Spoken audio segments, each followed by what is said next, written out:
Now to the latest on the coronavirus pandemic. The U.S. reaching a grim new milestone this morning, surpassing 32 million total COVID cases since the pandemic began. Overseas, India has now set the record for the most new COVID infections in a 24-hour period, more than 312,000 reported. President Biden outlining plans to reimburse small businesses for giving their employees time off to get vaccinated, while announcing his administration has officially met their goal of 200 million vaccine shots in his first 100 days in office. But that big announcement coming with some, I would say, very worrying news. Over the last few days, daily COVID vaccinations have dropped by 11%. For the first time since February, and we have got to find out why. Joining us now, former CDC Director Dr. Tom Frieden. Tom, how do you explain this?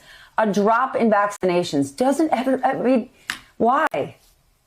Well, I think a few things are going on. First, there was concern with the pause of the Johnson & Johnson vaccine, and also there's a lack of supply of that vaccine. So that's one challenge. Second, we have reached the people who are most eager to get vaccinated in many cases. And now the challenge is to reach the unreached. And that is really the theme of what we need to do going forward, reach the unreached. And that's quite diverse. That includes Black and Latinx people in the U.S., that includes Trump voters in rural areas, that includes people around the world who are potentially years away from having access to vaccine unless we do much better.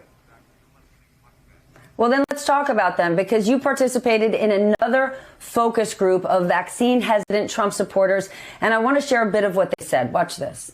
We don't know the side effects, long-term results. It's being pumped into our thought process too much. I've been out and about every day since this started, never been sick. I just don't see the rush. I just see so many different opinions, conclusions, contradictions that just leave me very uncomfortable. All right, this group had 3 key points. Stop talking about booster shots, don't bully them, and they're sick of Dr. Fauci. How do you win these people over? Well, first off, I think one theme that really came through in this group is that they feel disrespected. They feel like anyone who asks a question about vaccine is seen as a bad person. And that's a problem, because people have valid concerns, and we need to do more to listen to those concerns and answer them and give people just the facts about vax. There are lots of questions people have, people not yet vaccinated. The good news, Stephanie, is that we're getting essentially a social norm here. Most adults have been vaccinated. A decreasing proportion of people say they're not going to get vaccinated. So we need to reach the unreached, and that means getting vaccine to communities that don't have good access, and that includes some central city areas, some rural elderly, that includes a lot of groups that don't have access yet. And for that, it's crucial that we work with community entities and doctors' offices. We need to get vaccine into more doctors' offices. The doctor is going to be the single most effective person to convince someone to get a vaccination. We need to ramp that up. We need to aim and be more strategic with how we're getting vaccine to people, because that's going to do much more good. If we get vaccine to the highest risk communities, the highest risk people, we'll be able to crush the curve faster.